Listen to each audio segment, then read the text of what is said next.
Hi all, good morning. ഇന്ന് ഞാൻ നിൽക്കുന്നത് ഒരു പാർക്കിലാണ്. പാർക്കിൻ്റെ പേരാണ് റൂക്കൻ ഗ്ലെൻ പാർക്ക്.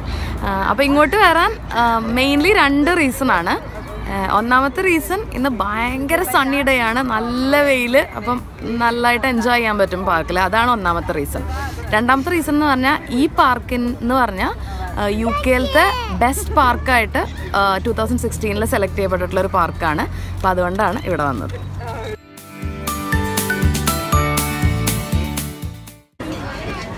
രാവിലെ എണീറ്റ് ഇങ്ങോട്ട് പോന്നു. ഇവിടെ വന്നിട്ട് ബ്രേക്ക്ഫാസ്റ്റ് കഴിക്കാൻ അനു പറഞ്ഞപ്പോൾ ഞാനും ഓക്കെ എന്ന് പറഞ്ഞ് ഇങ്ങനെ എത്തി. ഇങ്ങനെ എല്ലാ മനുഷ്യരും അങ്ങനെ തന്നെ തീരുമാനിച്ചെന്നാണ് തോന്നുന്നത്. റെസ്റ്റോറൻറ്റിലേക്ക് അകത്തേക്ക് കയറാനുള്ള ക്യൂ ആണ് ഇപ്പം ഞാൻ നിൽക്കുന്നത്.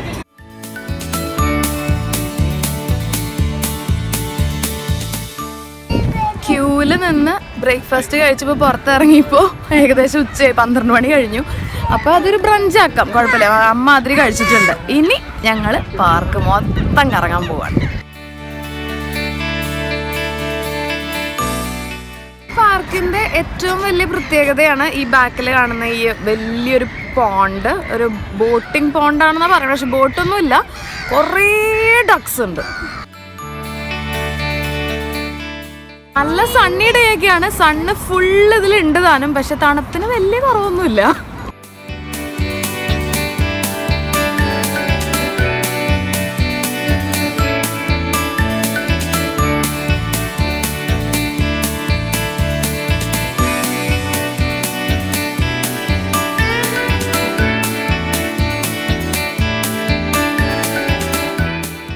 കുറേ നാളെ കൂടി വെയിൽ വന്നോണ്ടാന്ന് തോന്നുന്നു എല്ലാ മനുഷ്യരും എല്ലാ കുട്ടികളും ഈ പാർക്കിലുണ്ട്.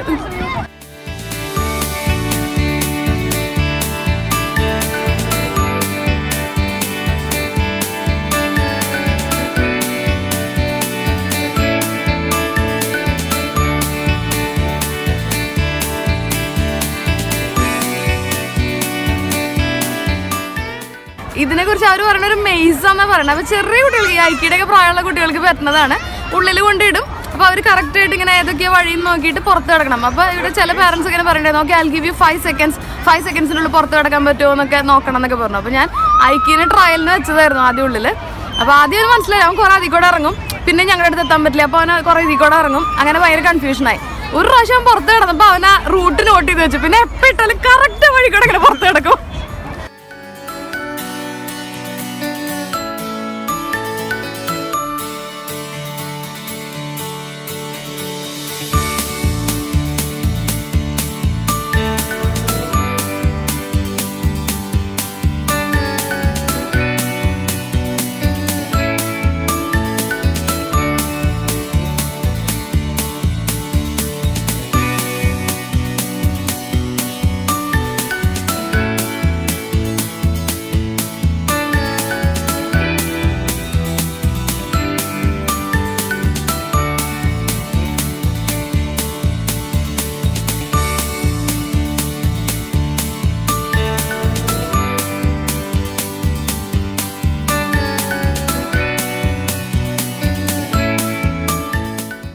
ഗാർഡൻ ഇവിടെ എഴുതി വെച്ചേക്കുന്നത് വൈൽഡ് ലൈഫ് ഗാർഡൻ എന്നാണ്.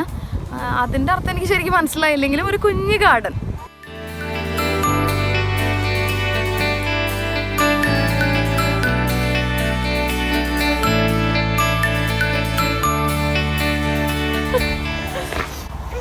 പ്ലേ ഏരിയയിലൊരു 1.5 മണിക്കൂറിന് മേലെ കളിച്ചിട്ടുണ്ടാവും വൈകി. കുറേ പെയ്ഡ് റൈഡുകളിലും കുറേ അവിടെ പാർക്കിലുള്ള റൈഡുകളിലായിട്ട് കുറേ നേരം കളിച്ചു. അവസാനം പിടിച്ചു വലിച്ചു കൊണ്ടുവന്നത് അവനെ. ഇനിയും ഈ പാർക്കിൻ്റെ ഉള്ളിൽ കുറേ സംഭവങ്ങൾ കാണാനുണ്ട്. അപ്പോൾ അത് കാണാൻ വേണ്ടി ഞങ്ങൾ അവിടെ നിന്ന് ഇറങ്ങി. അപ്പോൾ ഇപ്പം ഞങ്ങൾ നടക്കാൻ പോകുന്ന സ്ഥലമാണ് വാൾഡ് ഗാർഡൻ എന്ന് പറഞ്ഞിട്ട്. ഇങ്ങനെ എല്ലാ സൈഡിലും വാളും ഫെൻസൊക്കെ ആയിട്ട് കെട്ടിയിട്ട് അതിൻ്റെ ഉള്ളിലൊരു ഗാർഡൻ. വാട്ടർഫോൾ പോവാം. ഓക്കെ, അത് കഴിഞ്ഞിട്ട് പിന്നെ വാട്ടർഫോളും കാണണം. അപ്പോൾ ഈ വാൾഡ് ഗാർഡനെ കുറിച്ച് ഇവർ പറയുന്നത് എന്താണെന്ന് വെച്ചാൽ ഒരു എന്താ പറയുക, വെജിറ്റബിൾ ഗാർഡൻ പോലത്തെ ഒരു സ്ഥലമായിരുന്നു തോന്നുന്നത്. വെജിറ്റബിൾസും അങ്ങനത്തെ സംഭവങ്ങളൊക്കെ കൾട്ടിവേറ്റ് ചെയ്ത് അത് യൂസിന് വേണ്ടി എടുത്തിരുന്ന ഒരു കുഞ്ഞു ഗാർഡനായിരുന്നു. പിന്നെ ലേറ്റർ ഓൺ ഇവിടെ അങ്ങനെ താമസിച്ചിരുന്ന ഹൗസൊക്കെ വെക്കേറ്റ് ചെയ്ത് ഇതൊരു പാർക്കാക്കി മാറ്റിയപ്പോൾ പിന്നെ അത് അവരൊരു ഗാർഡനാക്കി മാറ്റി. അപ്പോൾ ഇപ്പോഴും അത് വാൾഡായി തന്നെ കീപ്പ് ചെയ്യുന്നുണ്ട്.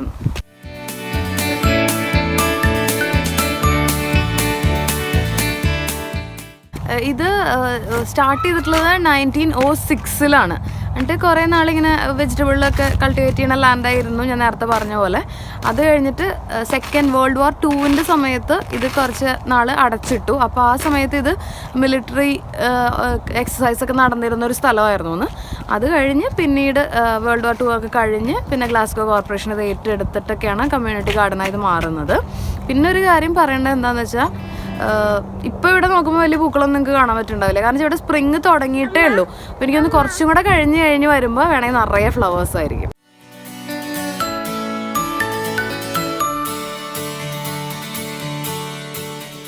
നല്ല രസമുള്ള ഒരു നാച്ചുറൽ ട്രെയിൽ. ഇതാണ് ഗ്ലെൻ വാക്സ്.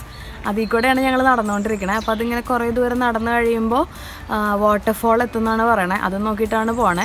ഇനി അന്ന് ഷാറ്റ്ലറോയിൽ പോയ പോലെ ആവുമെന്നറിയില്ല. എന്തായാലും നടക്കുക. നല്ല രസമുള്ള ക്ലൈമറ്റുമാണ്. മഴ പെയ്ത് കഴിഞ്ഞാൽ ആകെ ചളിവിളിയാവും. അയ്ക്കി പറ, വാട്ടർഫോൾ പറ. വാട്ടർഫോൾ കണ്ടുപിടിച്ചു പറ. അപ്പൊ ഈ പാർക്കിനെ UK നമ്പർ 1 ആക്കിയ അടുത്ത ഇമ്പോർട്ടൻറ്റ് ഫാക്ടറാണ് ഈ വാട്ടർഫോൾ. അതാണ് ഇപ്പൊ കാണാൻ പോകുന്നത്.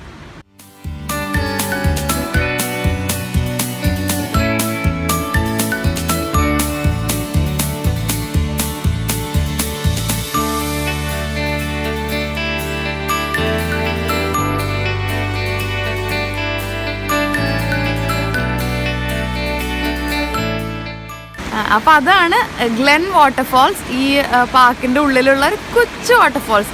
അങ്ങനെ വാട്ടർഫോൾസ് എന്ന് പറയുമ്പോൾ അതിരപ്പള്ളി ഫോൾസ് എന്നൊക്കെ പറയുന്ന പോലത്തെ ഭയങ്കര വലിയ ഫോളായിട്ടൊന്നും കമ്പയർ ചെയ്യാൻ പറ്റില്ല.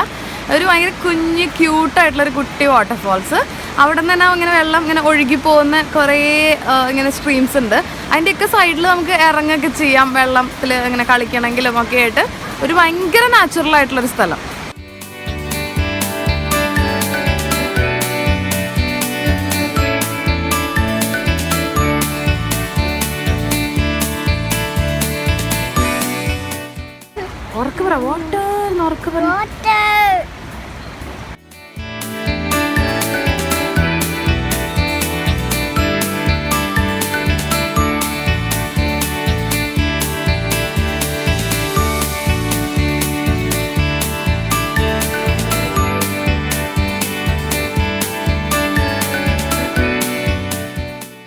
ഈ ബോട്ടിംഗ് പോണ്ടിനകത്ത് കുറേ പേര് ഇങ്ങനത്തെ കുട്ടി കുട്ടി ഷിപ്പുകൾ കൊണ്ട് നിറക്കിയേക്കാണ്.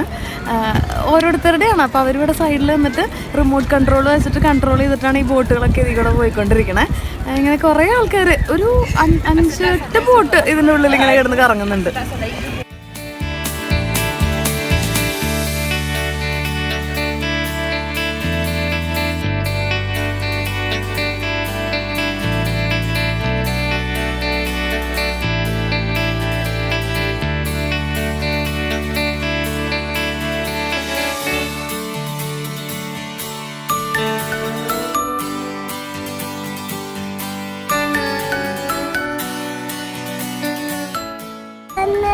ഫിഷ് കാണാൻ പറ്റില്ല. That's okay.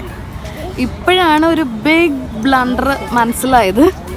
ബോട്ടിംഗ് പോണ്ടെന്ന് വെച്ചപ്പോൾ ഞങ്ങളുടെ വിചാരം ശരിക്കും വലിയ ബോട്ടുള്ള പോണ്ടെന്നായിരുന്നു. ഇതുപോലത്തെ കുഞ്ഞ് ബോട്ട്സ് ഇങ്ങനെ ഇട്ട് കളിക്കാനുള്ള പോണ്ടെന്നായിരുന്നു അവർ ഉദ്ദേശിച്ചിരുന്നത്. അപ്പോൾ അതുകൊണ്ടാണ് ആൾക്കാർ കൊണ്ടുവന്നിട്ട് ഇങ്ങനെ ബോട്ടുകൾ ഇട്ട് കളിച്ചുകൊണ്ടിരിക്കുന്നത്. അപ്പോൾ ഞങ്ങളിവിടെ ഇതിൻ്റെ ഒരു ബോട്ടിൻ്റെ ഓണറോട് ഞങ്ങളിങ്ങനെ സംസാരിച്ചു. അപ്പോൾ പുള്ളിക്കാരൻ പറയായിരുന്നു ഇതൊക്കെ ഹാൻഡ് മെയ്ഡാണ്, ചെറിയ ചെറിയ സാധനങ്ങളൊക്കെ വാങ്ങി ഉണ്ടാക്കി, ബാറ്ററി പവർ. അപ്പോൾ ഒരു പ്രാവശ്യം ബാറ്ററി ഫുൾ ചാർജ് ചെയ്ത് കഴിഞ്ഞാൽ 4 മണിക്കൂർ വരെയൊക്കെ ഓടും. പക്ഷെ ഭയങ്കര കാറ്റൊക്കെ കൂടിക്കഴിഞ്ഞാൽ പവർ കൂടുതൽ വേണം. അപ്പോൾ കുറച്ച് ബാറ്ററി ലൈഫ് കുറയും. അപ്പോൾ അവരുടെ ഒരു എന്താ പറയുക, റിട്ടയർഡ് ലൈഫിൻ്റെ ഒരു എൻജോയ്മെൻ്റ് ആണ് ഇതൊക്കെ.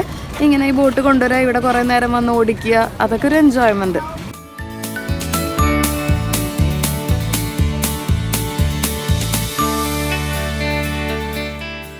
ഇങ്ങനത്തെ ഒരു ബോട്ട് എന്ന് വെച്ചാൽ അത്യാവശ്യം വലുപ്പമുള്ളൊരു ഷിപ്പിൻ്റെ ഒക്കെ ഒരു മോഡൽ വില പറയണതാണ് 500 മുതൽ 600 പൗണ്ട് വരെ എന്നാണ് പറയുന്നത്. പിന്നെ അതിൽ എക്സ്ട്രാ ഫിറ്റിംഗ്, കുഞ്ഞു ആൾക്കാർ, കുഞ്ഞ് ലൈഫ് ബോട്ടുകൾ, അങ്ങനെ കുറേ കുഞ്ഞു സാധനങ്ങൾ അതിൽ അവർ ഫിറ്റ് ചെയ്തിട്ടാണ് ഭയങ്കര ശരിക്കും ഒരു റിയൽ ഷിപ്പിൻ്റെ ഒരു ഫീല് തോന്നിക്കുന്ന പോലത്തെ ഷിപ്പുകൾ. ഭയങ്കര വെയിലെന്ന് പറഞ്ഞാൽ വെയിലത്ത് നിന്ന് ഒരു അവസ്ഥയായി. എന്നിട്ട് ഐസ്ക്രീമിൻ്റെ ഷോപ്പിൻ്റെ മുമ്പിൽ ഇപ്പോൾ 1 കിലോമീറ്റർ ക്യൂ. ശരിക്കും ഞങ്ങൾ 45 മിനിറ്റോളം ആ ക്യൂവിൽ നിന്നിട്ടാണ് ഇതൊക്കെ ഐസ്ക്രീമൊക്കെ വാങ്ങിയത്. നല്ലോണം ടയർഡായി. രാവിലെ വരുമ്പോൾ ബ്രേക്ക്ഫാസ്റ്റ് കഴിക്കാനുള്ള ആൾക്കാരുടെ ക്യൂ ആയിരുന്നു ആ കഫേയുടെ മുമ്പിൽ. ഇപ്പോൾ ഐസ്ക്രീമിൻ്റെ സെക്ഷൻ്റെ അവിടെ വലിയ ക്യൂ. അപ്പോൾ ഇന്നത്തെ കറക്കം നിർത്തുകയാണ്. ഏകദേശം 4 കിലോമീറ്ററോളം നടന്നു, അതും വെയിലത്ത്. അതുകൊണ്ട് തന്നെ ഭയങ്കര ടയർഡായി. ഐക്ക് ശരിക്കും എൻജോയ് ചെയ്തു. അവൻ്റെ പ്ലേ ഏരിയയിലാണ് ഓൾമോസ്റ്റ് 2 മണിക്കൂറോളം സ്പെൻഡ് ചെയ്തത്. അപ്പോൾ അവൻ ശരിക്കും എൻജോയ് ചെയ്തു. ഞങ്ങൾക്കും നല്ലൊരു ഡേ ആയിരുന്നു. അപ്പോൾ അതുപോലെ നിങ്ങൾക്ക് എല്ലാവർക്കും ഒരു അടിപൊളി വീക്കും വീക്കെൻഡും ഒക്കെ ആശംസിക്കുന്നു. All of you stay blessed.